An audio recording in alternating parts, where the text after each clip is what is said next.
Welcome to my channel. இது நமக்கு ration ஷாப்பில் கொடுக்குற எண்ணெய் தான். இது பாம் ஆயில் தான். இது இப்போ லாக்டவுன் ஆனதுனால இதை ஃப்ரீயாகவே கொடுக்குறாங்க. இந்த ஆயிலில் நிறைய சத்துக்கள் இருக்குது. இதோட பின்னாடி எல்லாமே கொடுத்துருக்காங்க. இது எப்போ யூஸ் பண்ணணும், எவ்வளோ நாள் வரைக்கும் யூஸ் பண்ணணும், எல்லாமே இந்த இதில் இருக்குது. இந்த எண்ணெயில் ஒரே ஒரு மைனஸ் என்னன்னா, இதில் அடர்த்தி அதிகமாக இருக்கும். சில பேருக்கு இந்த ஆயில் அப்படியே சாப்பிட்டா வாந்தி, மயக்கம், பித்தம் வர வாய்ப்பு இருக்குது. அதனால் இந்த ஆயிலை நம்ம முறிச்சிட்டு தான் யூஸ் பண்ணணும். முறிச்சிட்டுனா வேறு ஒன்றும் இல்லைங்க, நம்ம நெய் காய்ச்சும் போது முருங்கைப்பூ, கருவேப்பிலையெல்லாம் போட்டு காய்ச்சுவோம் இல்லையா, அதே மாதிரி ஒரு ப்ராசஸ் தான். வாங்க அது எப்படி செய்யறதுன்னு பார்க்கலாம். நான் இப்போ கடாய் வச்சுருக்கேன். அதில் நம்ம ஆயில் விட்டுக்கலாம். இந்த எண்ணெய் எப்படி இருக்குது பாருங்கள், ஒரு நெய் மாதிரி இருக்கும். இது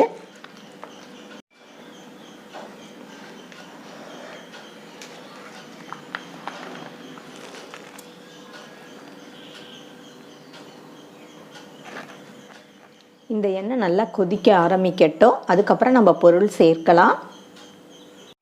இப்போ ஆயில் சூடாயிடுச்சு. நான் இந்த அளவு புளி எடுத்திருக்கேன்.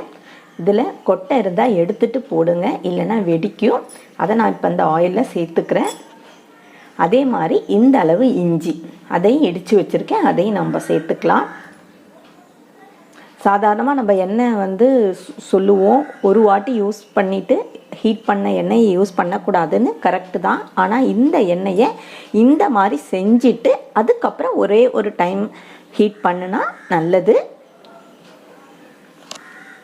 இது இப்போ நல்லா இந்த எண்ணெய் கொதிக்கட்டும். ஒரு 5 மினிட்ஸ். நம்ம எண்ணெய் ரெடி ஆகிடுச்சு.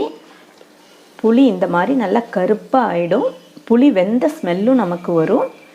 இந்த புளியும் இஞ்சியும் மறுபடியும் யூஸ் பண்ணாதீங்க, தூக்கி போட்டுருங்க. இதில் உள்ள எல்லா கெடுதலையும் அது எடுத்திருக்கும். நமக்கு கெடுதல் தரக்கூடிய பித்தத்தை எல்லாம் அந்த புளியும் இஞ்சியும் எடுத்திருக்கும். இது இப்போ நான் கேஸ் ஆஃப் பண்ணுறேன்.